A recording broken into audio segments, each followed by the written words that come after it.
So now that we've learned to draw good Lewis structures, kind of the next step is to truly think about what these look like as three-dimensional molecules.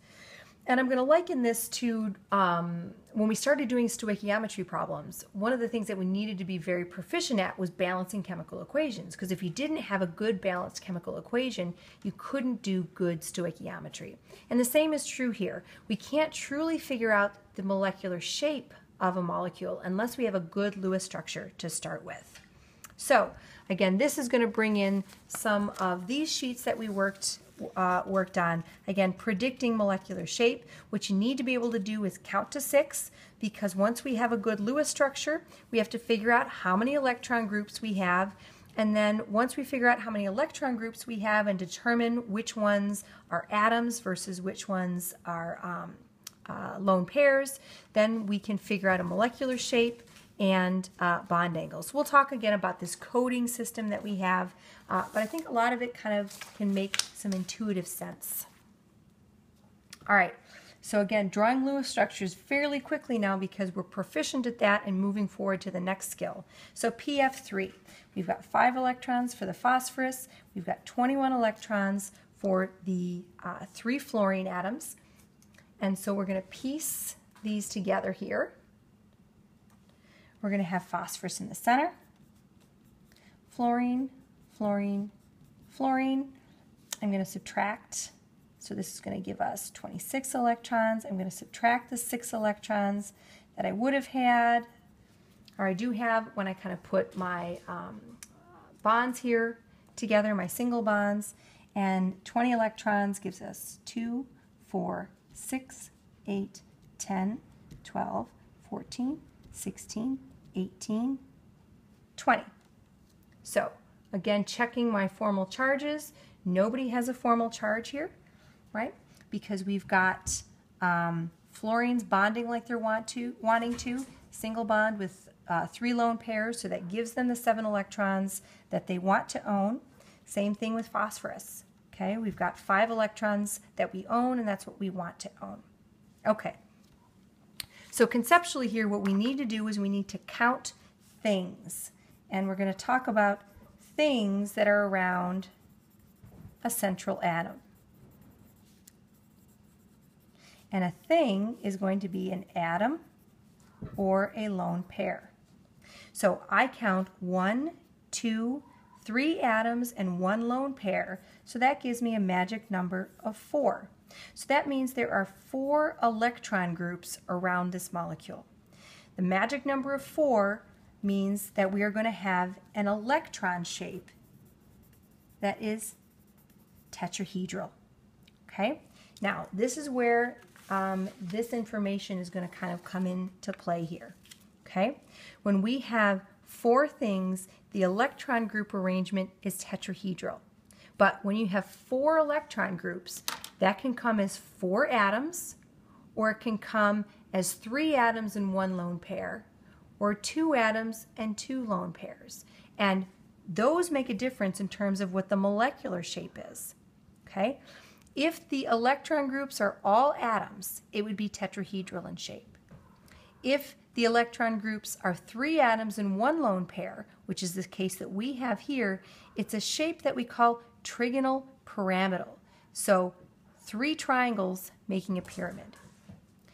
If we have only 2 atoms and then 2 lone pairs, the atoms form a shape that's a V shape.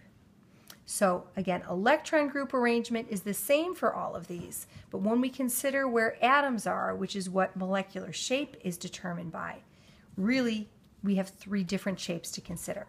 Now, we have 1 lone pair and 3 atoms, so the shape of this is trigonal planar.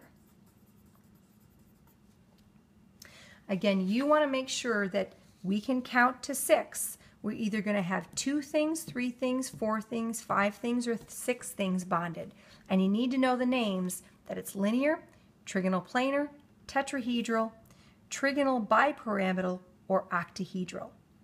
And then again, within these subgroups, depending on what those electron groups are, what mixture of atoms and lone pairs, that kind of tweaks the names that we have. Now, I already told you this. You will have the list of names on your exam, but you won't have this. You'll need to know that trigonal pyramidal is a 4-electron group structure where it's 1 lone pair and 3 atoms. I just don't want you to get bogged down by having to memorize these names, which some of them are kind of weird. Okay, so you'll have that list of names. So when we have something that's tetrahedral in its electron group arrangement, but one of those electron groups is a lone pair, what happens is the ideal bond angles of 109.5 degrees are decreased. And the reason for that is when we have this lone pair up here, that lone pair is taking up space. And if I were to draw this kind of properly in a 3-dimensional standpoint, we'd have a lone pair of electrons that's up there. We'd have one fluorine atom that's here, another one that's pointing out at us, and then a third one that's pointing back into the plane of, or away from us, away from the plane of the paper.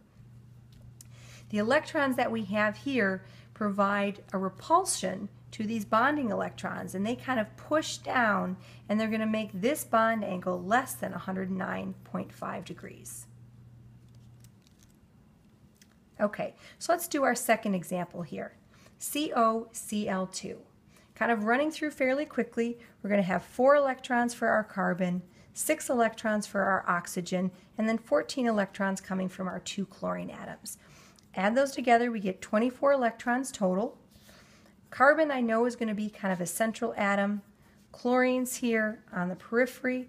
If I connect everything with single bonds and subtract my 6 electrons, the 18 that are left, 2, 4, 6, 8, 10, 12, 14, 16, and I've done this enough to know oxygen likes to have 2 bonds and 2 lone pairs.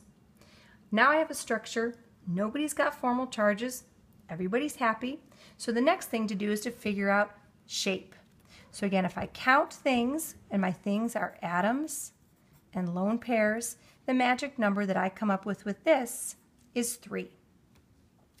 The electron group, so again, 3 electron groups, the shape is going to be trigonal planar. And again, when all of those electron groups are atoms, the electron group arrangement is also the molecular shape. So our shape is also trigonal planar. Ideal bond angles for trigonal planar are going to be 120 degrees. Again, we take and we think about what these would look like. 120 degrees. But when we have a double bond here and we've got a lot of electron density there, that actually is going to similarly kind of push down here, and we're going to have our chlorine-carbon-chlorine bond angle being slightly less than 120 degrees.